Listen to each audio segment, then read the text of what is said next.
ہر جوڑ پر ضرب لگاؤ، یہ اس لیے کہ انہوں نے اللہ اور اس کے رسول سے دشمنی کی ہے، اور اگر کوئی شخص اللہ اور اس کے رسول سے دشمنی مول لیتا ہے تو یقیناً اللہ کا عذاب بڑا سخت ہے۔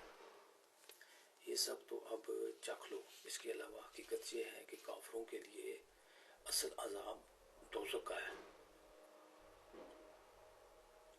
اے ایمان والو، جب کافروں سے تمہارا آمنا سامنا ہو جائے جبکہ وہ چڑھائی کر کے آ رہے ہوں تو ان کو پیٹھ مت دکھاؤ، اور اگر کوئی شخص کسی جنگی چال کی وجہ سے ایسا کر رہا ہے، اپنی کسی جماعت سے جا ملنا چاہتا ہے، اس کی بات تو اور ہے، مگر اس کے سوا جو شخص ایسے دن اپنی پیٹھ پھیرے گا وہ اللہ کی طرف سے غضب لے کر لوٹے گا اور اس کا ٹھکانہ جہنم ہوگا، اور وہ بہت برا ٹھکانہ ہے۔ چنانچہ مسلمانوں، حقیقت میں تو تم نے ان کافروں کو قتل نہیں کیا تھا بلکہ انہیں اللہ نے قتل کیا تھا۔ اے پیغمبر، جب تم نے ان پر مٹی پھینکی تھی تو وہ تم نے نہیں بلکہ اللہ نے پھینکی تھی، اور تمہارے ہاتھوں کا کام اس لیے کرایا تھا تاکہ اس کے ذریعے اللہ مومنوں کو بہترین اجر عطا کرے۔ بے شک اللہ ہر بات کو سننے والا، ہر چیز کو جاننے والا ہے۔ یہ سب کچھ تو اپنی جگہ ہے، اس کے علاوہ وہ یہ بات بھی تھی۔ تفسیر۔ یہاں دشمن کے مقابلے پیٹھ پھیرنے کو ہر حالت میں ناجائز دیا گیا ہے۔ دشمن کی تعداد کتنی زیادہ ہو، اور جنگ بدر کے وقت صورتحال یہی تھی۔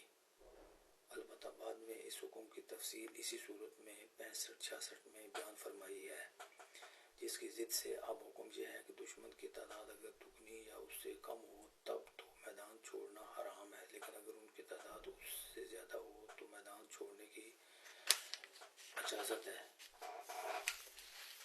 یہ جس وقت دشمن کی پیٹھ دکھانا ناجائز ہوتا ہے اس میں بھی اس آیت نے 2 صورتوں کو مستثنیٰ رکھا ہے۔ ایک یہ کہ بعض اوقات جنگ ہی کی کسی حکمت عملی کے طور پر پیچھے ہٹنا پڑتا ہے، مقصد میدان سے بھاگنا نہیں ہوتا، ایسے میں پیچھے ہٹنا جائز ہے۔ دوسری صورت یہ ہے کہ پیچھے ہٹ کر اپنی فوج کے پاس جانا اس لیے مقصود ہو کہ ان کی مدد لے کر وہ دوبارہ حملہ کیے جائے، یہ صورت بھی جائز ہے۔ جنگ بدر کے موقع پر جب دشمن پوری طاقت سے حملہ کرنے کے لیے چلا آ رہا تھا، اس وقت آن صلی اللہ علیہ وسلم اللہ تعالیٰ کے حکم سے ایک مٹھی میں مٹی اور کنکر اٹھا کر دشمن کی طرف پھینکتے تھے۔ اللہ تعالیٰ نے وہ کنکریاں دشمن کے ہر فٹ تک پہنچا دیں جو ان کی آنکھوں وغیرہ میں جا کر لگیں اور ان سے لشکر میں افراتفری مچ گئی۔ یہ اس واقعے کی طرف اشارہ ہے۔